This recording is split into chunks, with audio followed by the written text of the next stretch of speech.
Hey, before we dive in, this video will cover topics including racism, CA, and human trafficking. I'll be handling everything as respectful and thoughtful as possible, but this is still a heavy story. So if you're sensitive to those kind of topics, please take care of yourself. Grab a snack, maybe a warm drink, and take a deep breath. Viewer discretion is advised, but this is a story that deserves to be heard.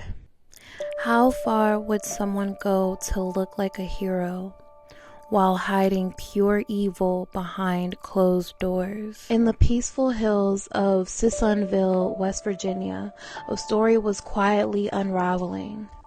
One that would eventually shake the nation.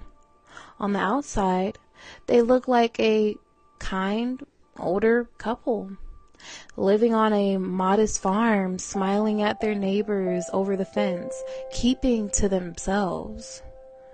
I'm talking about Jean K. Whitefeather and Donald Lawns. They didn't make waves. They didn't draw attention. But what they were hiding inside their home and locked inside a shed was something no one could have imagined. It wasn't neglect. It was calculated. It was cruel. And it was criminal. And the victims were 5 innocent black children adopted into what they thought would finally be a real home.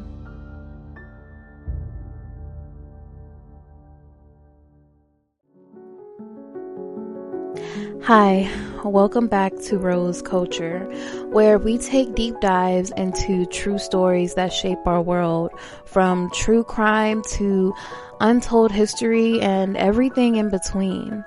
I'm Maya Rose Monroe, and today I'm walking you through one of the most disturbing stories I've come across. It starts with 5 siblings who just wanted to be loved. Before we get into the trial or the charges, let's talk about the children, okay? These 5 siblings were from Minnesota, all black, ages ranging from 5 to 16. They'd already been through so much, moving from home to home, failed by the foster system, and likely felt like the world just gave up on them. So when Jean and Donald adopted them in 2018, it looked like a miracle, a forever home, a chance to just be kids again. But what started as hope turned into something far more sinister. Jean was 63, Donald 62. They presented themselves as folksy, earthy farm people, animal lovers, spiritual, doing the good Lord's work. They moved from Washington State to West Virginia in 2023, saying they wanted to have a more peaceful life. But investigators later revealed that they weren't adopted out of kindness. They were collecting government subsidies for each child. Thousands of dollars a month. Money that was supposed to feed those kids, clothe them, support them. But instead, they were isolated, starved, and forced into labor. The neighbors started to notice something weird. The kids weren't playing. They weren't talking to anybody. But they were always working. Doing like intense chores, like hauling hay, fixing fences, and working in the garden. Now, let's just take a pause for a quick second, because hauling hay, it sounds simple, but it's not. Those bales can weigh anywhere from 40 to 75 pounds each, and hauling them by hand in the heat for hours, that's brutal, okay? Fixing fences, that's no quick patch-up job. You need to inspect the damage, rip out the posts, sometimes digging into the earth, then replacing it, hammering it in, and reinforcing it. That's adult labor. On top of that, they had to clear the land by hand, pulling the rocks, pulling the roots, the vegetation. And one child testified that they had to dig with their bare hands. No tools, no supervision, just pain. Then came the turning point. In October 2023, neighbors saw something horrifying. Donald locked two teenage girls, 14 and 16, inside a shed and then left the property. That was the moment that someone finally called the police. When officers arrived, they opened the shed, and what they found was heartbreaking. The oldest child taking the stand on Friday as she detailed years of abuse from Whitefeather and Lance, taking us all the way to the moment she and her brother were found locked in that Sissonville shed in October of 2023. Two malnourished teens, no food, no water, no access to a bathroom, just a bucket in the corner. Their bodies were thin, their eyes terrified, and it didn't end there. Police searched the home and discovered the other three children living in filth, stripped of dignity. One child said they had to stand for hours with their hands behind their head as if it was like a punishment or something. Others were forced to clean the home, even though they weren't allowed to sit on the furniture, eat with a couple, or even use the bathroom. Their food? Mostly peanut butter sandwiches, sometimes leftovers, sometimes nothing. And if they didn't work fast enough, they didn't eat at all. Water? Not always given, especially if you were locked in the shed. After hours of labor in the heat, these kids had no beds, no showers, no rest. Just a floor, a bucket, and a camera watching them 24/7. In court, the children, now older, spoke bravely about their abuse.